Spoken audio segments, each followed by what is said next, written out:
सबैको तयारी YouTube channel हेरेर बसिरहनुभएका सम्पूर्णलाई स्वागत तथा नमस्कार टक्राउन चाहन्छु। आज हामीले लोकसेवा वस्तुगत खण्ड प्रतिस्पर्धा सारथी का 10 वटा प्रश्नहरू लिएर प्रश्न भएका छौं। यो राष्ट्रिय सन्दर्भहरू रहेका छन्। यसमा 10 वटा प्रश्नहरू जुन नेपाल वायु सेवा निगम, नेपाल खाद्य संस्थान, खरिदार तथा विभिन्न लोकसेवाबाट सोधिने पदहरूको लागि अत्यन्त महत्त्वपूर्ण प्रश्नहरू रहेका छन्। यदि तपाईँ यस च्यानलमा नयाँ हुनुहुन्छ भने सब्स्क्राइब गर्न नबिर्सिनुहोला र यदि 10 वटा प्रश्नहरू तपाईले सम्झनु पर्नेछ जसबाट प्रश्न आउन सक्ने सम्भावना बढिरहेको छ। त्यसैगरी ढिला नगरी सुरु गरौँ। हाम्रो पहिलो प्रश्न, विराटनगर किमाथाङका सडकको लम्बाइ कति छ? यसको लम्बाइ 340 किलोमिटर रहेको छ। यो सङ्खुवा सभाको भोटखोला गाउँपालिका स्थित चेम्ताङदेखि छेकाङसम्मको 14 किलोमिटर दूरीको यो ट्र्याक खोलिएको छ, जसमा नेपाल, भारत र चीन सडक सञ्जालबाट जोडिने भएको छ। दोस्रो प्रश्न रहेको छ, सरकारले प्रधानमन्त्री रोजगार कार्यक्रम कहिले ल्याएको हो? आर्थिक वर्ष 2075 र 76 मा को नीति तथा कार्यक्रम र बजेट मार्फत यो सरकारले प्रधानमन्त्री रोजगार कार्यक्रम ल्याएको हो। यो प्रधानमन्त्री रोजगार कार्यक्रमबाट तपाईहरूलाई पनि धेरै प्रश्नहरू सोध्न सक्छन्। यसका बुदाहरू पनि पढ्नेछु, तपाईले ध्यान दिएर हेर्नुहोला। प्रधानमन्त्री रोजगार कार्यक्रम कार्यान्वयनका लागि सरकारले मुलुकभरका 753 वटै स्थानीय तहमा रोजगार संयोजक नियुक्तिको प्रक्रिया अगाडि बढाएको छ। यसको शुभारम्भ प्रदेश नम्बर 3 बाट भएको थियो भने यसको लागि 3 अर्ब 10 करोड रुपियाँ बजेट विनियोजन गरिएको छ।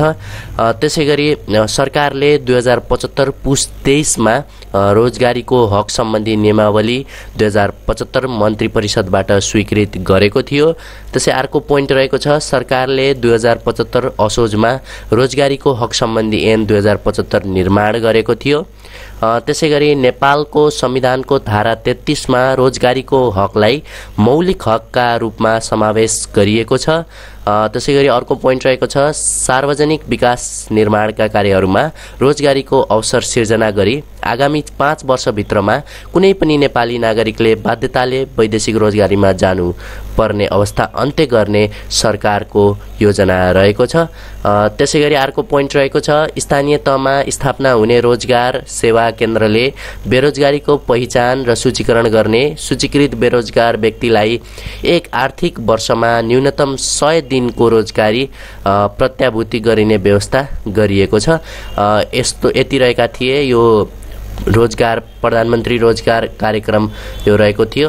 यसमा अझै रहेको छ, यसमा यसरी न्यूनतम रोजगारी प्रदान गर्न नसके सरकारले हरेक बेरोजगार परिवारलाई एकजना श्रमिकले 100 दिन काम गर्दा प्राप्त हुने न्यूनतम पारिश्रमिकको 50% रकम निर्वाह भत्ता उपलब्ध गराउने व्यवस्था गरिएको छ।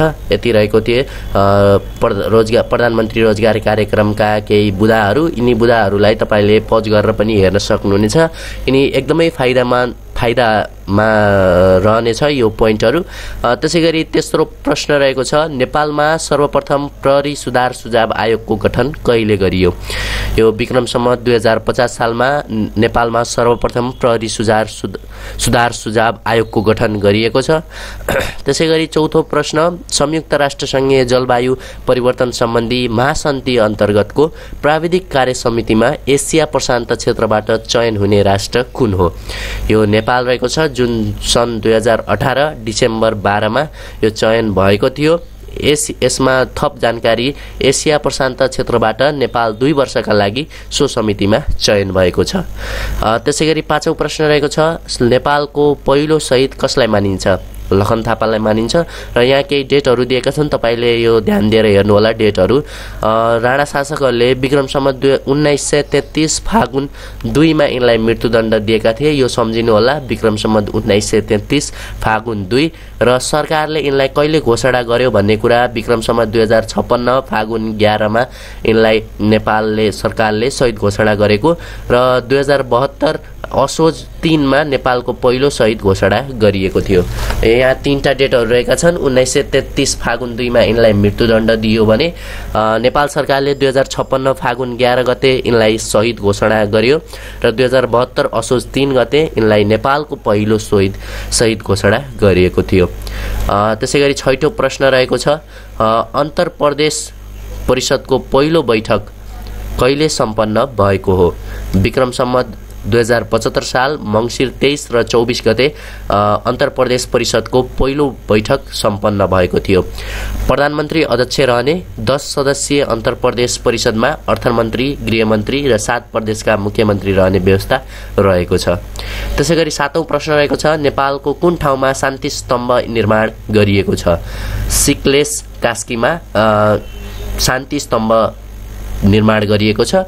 त्यसैगरी 8औं प्रश्न रहेको छ, विपद व्यवस्थापन सम्बन्धी एसिया प्रशान्त क्षेत्रीय परामर्श समितिको 14औं बैठक कहिले र कहाँ सम्पन्न भयो?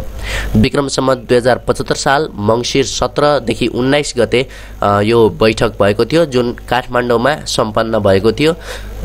त्यसैगरी 9औं प्रश्न, आर्थिक सर्वेक्षण 2074-75 अनुसार अन्तर्राष्ट्रिय उडान भर्ने नेपालका वायुसेवा कम्पनीको संख्या कति छ?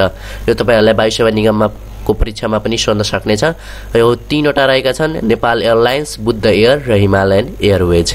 त्यसैगरी हाम्रो अन्तिम प्रश्न अथवा 10औं प्रश्न, सरकारले 15 देखि 60 वर्ष उमेर समूहलाई साक्षरता कक्षा सञ्चालन गर्दै आएकोमा आगामी वर्षदेखि कति उमेर समूहकालाई समेट्ने भएको छ?